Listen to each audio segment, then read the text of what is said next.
Vamos ao flagra do nosso garoto Jailson Soares. Olha aí o que o Jailson flagrou. Coloca na tela aí.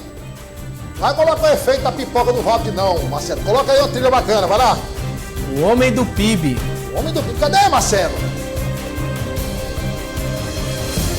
O homem do PIB. Parecendo assim aquele filme de ação, lançamento de bombas, uma coisa, sabe? Olha a foto do Jailson, a sensibilidade do nosso grande Jailson Soares.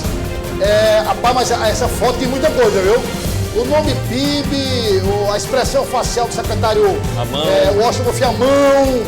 Quer dizer, João Magalhães, tá uma tradução rápida aí, parece que assim, tá bom, mas tem que melhorar, né? A gente sabe, Douglas, que a economia é o carro-chefe do governo Rafael Fonteles. Essa é a imagem que ele tenta, né, passar diariamente à população.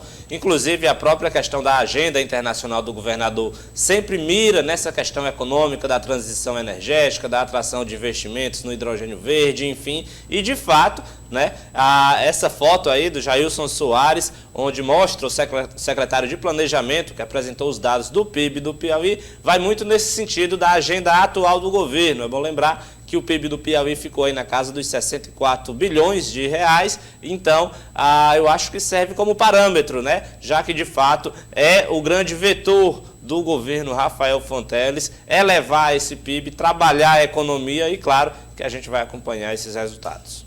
Trazer, como disse o João, e aí eu discuti até com o Tassi também, que esse incremento vindo de investimentos da área privada. E já que ele está com a mão na orelha, a pulga atrás da orelha é justamente a distribuição social, Douglas. É o combate às desigualdades que o secretário falou e a gente traz no Portal Dia, que é o maior desafio. O PIB cresce, mas tem que crescer também a renda da população, então esse é o desafio, verticalizar a economia com indústrias, com emprego, essa área. Eu diria que essa é a pulga atrás da orelha. Não foi 2 anos só, mas na minha rápida passagem pelo curso de Economia da Universidade Federal do Piauí, deu para aprender alguns conceitos importantes e esse é um conceito bem básico. Crescimento econômico é diferente de desenvolvimento econômico. São duas coisas completamente distintas. A economia pode crescer através do PIB e os indicadores sociais continuarem ruins. Como pode ser o contrário. E é o cenário desejável que haja um crescimento econômico acompanhado de um desenvolvimento econômico. Douglas, e é interessante porque, de fato, quando a gente fala em crescimento econômico, a gente sabe que o Piauí tem potencial em áreas que, com certeza, vão ajudar o PIB do Piauí a crescer, como é a questão, por exemplo, das próprias energias renováveis, que nos últimos anos já trouxe um efeito no crescimento. É aí que a gente precisa ter um governo forte e eficiente para fazer com que essa riqueza que chega através desses investimentos realmente seja distribuída entre toda a população. E aí Você falou do quarto, João? Você falou da energia renovável, com esses dados aí, o Piauí hoje figura na quarta posição nacional, né? Sim, porque é um setor que, na verdade, ninguém fala em milhões lá. Quando se fala em investimento, em energia eólica, energia solar, hidrogênio verde, é bilhões. Qualquer parque de energia solar é 1, 2, 3, 4 bilhões de reais. Então, de fato, movimenta muito recurso e isso, claro, ajuda a crescer o PIB do Estado. Mas aí é onde deve entrar, obviamente, o papel do governo em fazer com que essa riqueza gerada a partir desses investimentos, ela chegue também aos mais pobres e aí é claro que passa por investimentos, né, em educação, infraestrutura, a agenda social do governo. Então, de fato, é um tema muito interessante e que impacta a vida de todo cidadão piauiense. Olha só, vou agora ouvir o Otávio em relação a essa questão. O prefeito de Teresina, doutor Pessoa, criticou empresários e disse que está com todo o pagamento do terceirizado em dia. Vamos acompanhar. Foi um mimimi que não deveria ter acontecido. Toda empresa, quando é licitada, que tem o poder de trabalhar, seja no estado A, B, ou seja no poder executivo, B, D, C, etc., ele tem que ter 3 meses de capital para que a empresa funcione. Nós estávamos com 2 meses. Então não era para ter acontecido. Mas o que o prefeito fez? Chamou as empresas, os empresários e conversou que da agora por diante nós não aceitamos mimimi, fora das tratativas judicial, fora da lei. Portanto, ficou tudo acertado, está tudo no amor, está tudo nas tratativas, ninguém deve, pelo menos está em dias, se tem algum resto passado, nós negociamos. Otávio, o prefeito deixou muito claro que houve esse atraso, mas não foi um atraso intencional, né? Teve esse problema aí da legislação, enfim, mas que é um problema que qualquer gestor pode enfrentar, né? Importante, é preciso entender, quando é uma coisa proposital, quando é uma coisa de forma de irresponsabilidade administrativa, que não foi o caso, você vê o seguinte, qual é a barreira? Você até se apega à dificuldade para não pagar. Né? Aí você avalia o seguinte, depois de superada a barreira, que atitude foi tomada? Foi pago, como disse o prefeito, né? É importante, Douglas, boa tarde aos companheiros, a todo mundo em casa. Importante destacar que a semana começou com os servidores de várias pastas da gestão municipal em Teresina grevando com uma alegação de que estariam sem receber seus pagamentos por 4 meses. O que é que o prefeito Dr. Pessoa traz? De que, segundo a legislação, as empresas que participaram desse processo para a escolha da empresa que teria os direitos dessa terceirização, elas teriam que ter pelo menos a garantia de 3 meses, ou seja, a gente costuma chamar de uma gordura para queimar durante 3 meses em caso de alguma instabilidade na gestão municipal. Mas o prefeito está confirmando que já chamou esses empresários para conversar, que os repasses foram feitos e, consequentemente, esse pagamento deve chegar nas contas dos servidores. Agora, não é exclusividade da Prefeitura de Teresina. Recentemente, 60 servidores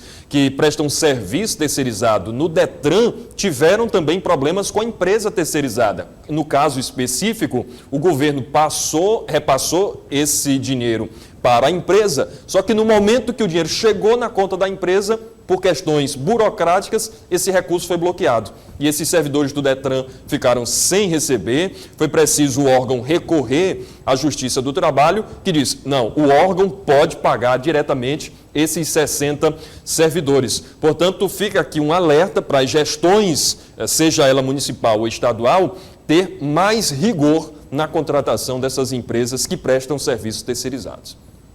E ainda sobre Dr. Pessoa, ouvi o Tássio sobre a possibilidade de aliança de Dr. Pessoa com o PL, do vereador Leonardo Eulálio, e também o possível apoio de João Vicente Claudino e o PRTB.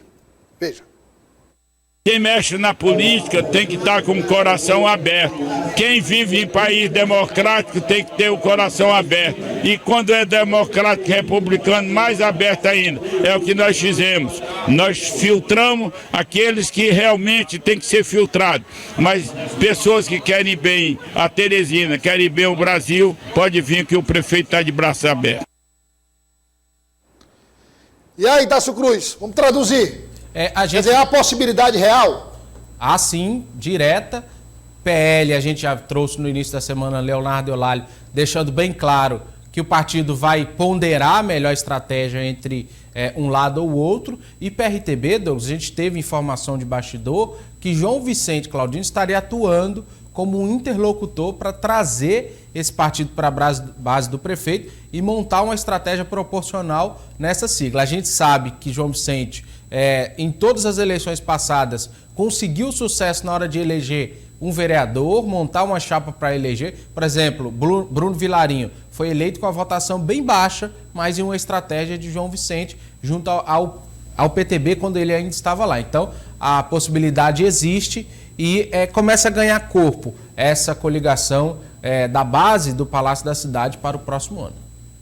Bom, falando em chapa proporcional, eleição de vereador, Câmara Municipal, nós vamos agora acompanhar a situação na federação, PT, PCdoB e PV. Essa divisão de vagas para os candidatos à Câmara Municipal. Veja aí e depois eu quero o comentário dos três, porque isso vai dar confusão. O PT está construindo aqui a sua chapa proporcional, PT Federação, que é PCdoB, PV e PT. São 3 partidos hoje unificados, nós vamos fechar os 30 nomes, conforme a lei eleitoral determina. Já temos a primeira reunião já marcada para discutir a chapa proporcional em Teresina. Acredito eu que o PT, dentro de uma orientação do nosso pré-candidato Fábio Novo, formará uma chapa proporcional forte, aqui alinhado também ao nosso governador, que é do Partido dos Trabalhadores. Tem vereadores que estão pedindo filiação ao PT. Teremos também essa discussão sobre as novas filiações de vereadores, como, por exemplo, o vereador Venâncio, que vem para o Partido dos Trabalhadores. Enfim, nós estamos fazendo este diálogo para compor uma chapa forte. E a nossa ideia lá é eleger 7 a 8 vereadores na federação, PT, PV e PCdoB. Terá critérios para que nós não possamos também atrapalhar os petistas que já estavam construindo a sua pré-candidatura. João Magalhães vai dar uma confusão, meu amigo, para divisão de vagas entre os partidos da federação e depois para definir quem vai ser candidato do PT. Olha, Douglas, 30, né? A federação tem o direito de lançar 30 candidatos. O PT avalia que deve ter pelo menos 20 ou mais candidatos, então aí já é um primeiro ponto de atrito, não com o PCdoB, porque a gente sabe que o PCdoB, na articulação hoje, provavelmente lança no máximo 4 nomes, talvez. É preciso, claro, seguir lá a questão da proporcionalidade de chapas femininas. Agora é preciso ver como vai ficar essa novela em relação ao PV de Tereza Brito ou não, né? Porque em Tereza Brito permanecendo no PV, é claro que além daquela disputa majoritária, porque ela também é pré-candidata a prefeito, ela também vai procurar o espaço de seu grupo político na chapa proporcional. E aí deve ser um outro núcleo ali de confusão, de muita discussão que essa federação precisa fazer para chegar a um consenso. Então, a divisão das 30 vagas entre os 3 partidos certamente vai gerar aí uma nova necessidade de diálogo. Otávio Ribeiro Neto, tem essa questão de vereadores também. Muitos querem entrar, mas poucos vão conseguir no PT, né? O João Pereira falou da questão de critérios, e você vai ter que ter 2 alas de critérios, Douglas. Primeiro, o critério para a quantidade de vagas para os partidos e, dentro do PT em específico, critérios para quem serão os nomes do PT, a compor essa chapa de vereador. Vai ter muito critério, é difícil se estabelecer critério. Por exemplo, você pega uma chapa de vereadores do PT, que já estava praticamente formada com os 30 nomes. Vai não sei o quê. Os vereadores de mandato, você tem Venâncio Cardoso chegando, e os demais, quem serão? São pesquisas eleitorais, é articulação, é contato com deputados na Assembleia Legislativa? Nada fácil para se resolver, é um outro capítulo dessa disputa toda que envolve essa federação, PT, PCdoB e o Partido Verde. Tássio Cruz, já tem números, já tem números definidos? Por exemplo, quantos candidatos o PT terá direito? Quantos o PV e quantos o PCdoB? Quem realmente vai entrar no PT? Já tem sim, Douglas. Eu conversei com alguns petistas hoje, nesse evento no Vale do Gavião. 24 nomes para o PT, 3 nomes para o PV e 3 nomes para o PCdoB. É o que o PT diz. Agora vamos ver o que PV e PCdoB vão contra-argumentar. Como eu disse, a reunião na terça-feira deve começar a discutir essa situação. A deputada Tereza Brito já disse que é contra. O PT teria 31 nomes que já colocaram as suas candidaturas e terão que desistir 7, né, pelas contas aí. E para a chegada de vereadores, a informação é que só aceitarão o vereador Venâncio. Os outros, Joaquim Caldas, Gustavo de Carvalho, Enzo Samuel, quem pleitear entrar no PT, as portas estão fechadas. O critério é que tenha menos de 3.000, 3.500 votos, porque aí complicaria os petistas históricos. A chapa do PT, Douglas, é o filé, porque tem muito voto de captação, tem muito candidato ali de captação, mas eles não vão aceitar imposições de nomes dentro dessa chapa. Vem polêmica por aí. Qual seria? Ou o PCdoB.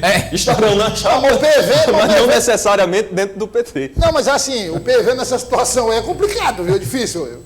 Porque já tem os seus. E o PCdoB é um caminho. Quer Quer dizer, também não é tão fácil assim não, o PCdoB. Então é muito complicado. Aí vai ter que arrumar uma forma nesse cenário, Douglas, só nesse cenário aí que o Tássio traz, 80%, né, das vagas ficam com o PT. É uma divisão assim desigual. Claro que precisa levar em consideração o tamanho do partido, mas 80% também é um patamar muito alto. E sobre o que o Otávio disse, Douglas, o que um petista me disse hoje de manhã não vamos aceitar a imposição de deputado, de governador, de ninguém para colocar candidato dentro da nossa chapa. Quem disse isso aí parece que está vivendo no mundo da Alice dos Pais da Maravilha.